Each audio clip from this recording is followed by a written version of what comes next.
Esta es la publicación que nosotros hemos posteado en la red social de Facebook en El Día Bolivisión. Pregunta al abogado es este nuevo espacio que desea despejar sus dudas sobre ciertos temas. Y en la oportunidad, nuestra especialista nos hablará sobre la asistencia familiar. Le decía, se trata de la doctora Natalie Zúñiga, que está junto a nosotros hoy para responder cuestionamientos sobre la asistencia familiar. Usted puede escribirla, reitero, a nuestra página web.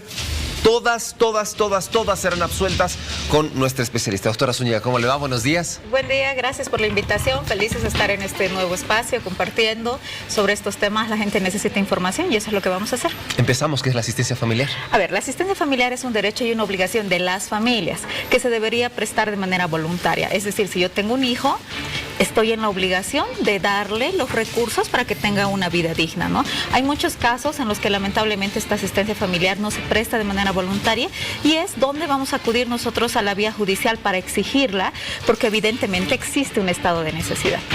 Cuénteme, de la mayoría de los casos, ¿quiénes son los que mayormente exigen la asistencia familiar, hombres o mujeres? Por lo general las mujeres, no estamos hablando que las mujeres solicitan la asistencia familiar en un 80% para sus hijos menores de 18 años. Entonces, tú ves defensorías donde se intentan llegar a acuerdos para asistencias familiares o ves demandas todos los días que se presentan en todos los juzgados que hay en Bolivia sobre asistencia familiar. Hombres y mujeres pueden pedir asistencia, Claro, ¿no? Es indiferente el sexo o el género. ¿Pueden también hacerlo los hijos? Sí, pueden hacerlo los hijos. A ver, hay que entender que la asistencia familiar inicia desde el momento que yo me entero que estoy embarazada. Yo me entero que estoy embarazada y en automático yo puedo solicitarle al padre de mi bebé que me dé asistencia familiar. Cuando nazca el bebé, pasa automáticamente al niño. Cuando yo ya cumplo 18 años, la asistencia la puedo solicitar hasta los 25 siempre y cuando estudie. Es decir, tengo que probar un óptimo aprovechamiento, buenas notas, que estoy en la universidad. Y a partir de los 18 sí es estrictamente personal, porque para la ley uno ya tiene facultades de obrar. Es decir, mi mamá ya no puede pedir asistencia familiar. Eso significa que la solicitud entonces no tiene que ser solamente entre partes, ejemplo, usted y yo, en el caso de que tuviéramos un hijo. Tiene que ser una instancia jurisdiccional la que dicte y diga, ok, se tiene que entregar la asistencia familiar. En un mundo ideal, tú y yo deberíamos acordar un monto y tú deberías pasarme la asistencia, pero en un mundo real como en el nuestro no ocurre. Entonces vamos a tener que necesariamente acudir a la vía judicial y exigirla, evidentemente, de acuerdo a las necesidades, porque hay que tomar en cuenta que cada edad tiene cierta necesidad y cada estilo también de vida, ¿no? Porque no es lo mismo que un bebé de 2 meses, que alguien de 5, que alguien de 10 o alguien de 19. Varía según las necesidades y estas necesidades tienen que ser cubiertas al 50%. ¿Qué quiere decir? Si un niño de 14 años gasta en los 6 ítems básicos de la asistencia familiar, que son salud, educación, alimentación, dispersión, vestimenta y vivienda, son los 6 ítems que se tienen que contar para la asistencia familiar. Si un niño gasta 2.000, la mamá tiene que pagar 1.000 y el papá 1.000. El hecho de que yo no trabaje o yo no sea profesional y demás es totalmente indiferente. Es al 50%, es una obligación que tiene que ser asumida por ambas partes en igualdad de condiciones. Cuando usted me habla de igualdad de condiciones, nos referimos a montos que deberían ser relativamente iguales por parte de la madre y el padre, pero ¿cuánto en realidad se le debe descontar del sueldo a un padre? Por ejemplo, vamos a poner 2 casos, uno que gana el sueldo básico y otro que tiene un sueldo que supera los 20.000 bolivianos. ¿Cuál debería ser el monto que se tendría que determinar para entregar a un niño? Esa es una leyenda urbana, ¿ya? Hay mucha gente que me dice, el papá de mi hijo gana 15.000, me tiene que dar el 20%. Mentira. Yo no sé quién se ha inventado eso. Puedes tú ganar 100.000 al mes, eso no implica que te tengan que dar 20.000 de asistencia.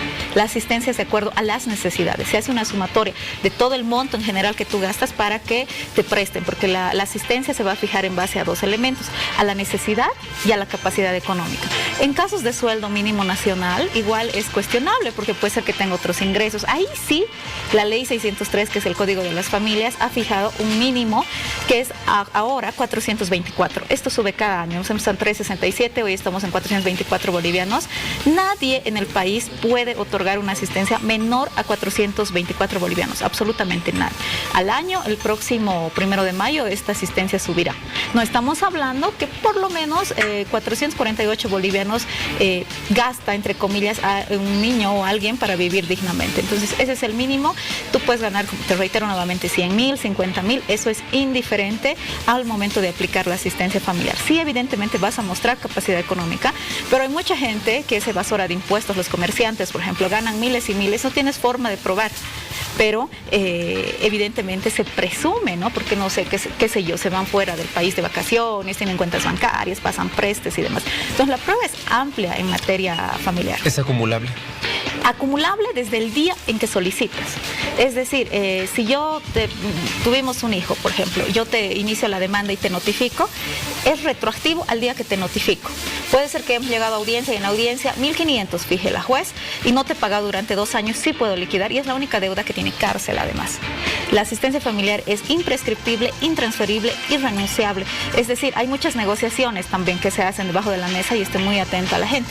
Es como te doy la casa, te dejo todo y no te voy a dar un centavo y por eso no te voy a pagar asistencia. Mentira, la asistencia no se pierde y no se puede negociar. La asistencia no se pierde y es una deuda que tiene cárcel. Me quedo con esas palabras de la doctora Zúñiga, quien nos estará acompañando mañana temprano, respondiendo a algunas de las cuestionantes que ya comienzan a generarse en nuestra red social de Facebook. Lo que usted quiera saber sobre la asistencia familiar durante el transcurso de la tarde, la doctora las estará respondiendo a aquellas preguntas y mañana temprano estará contestando y explicando a grosso modo cuál es la situación para aquellos casos especiales. Son las 7 de la mañana con 46 minutos. A tiempo de agradecer a nuestra invitada. Seguimos con más acá en Al Día.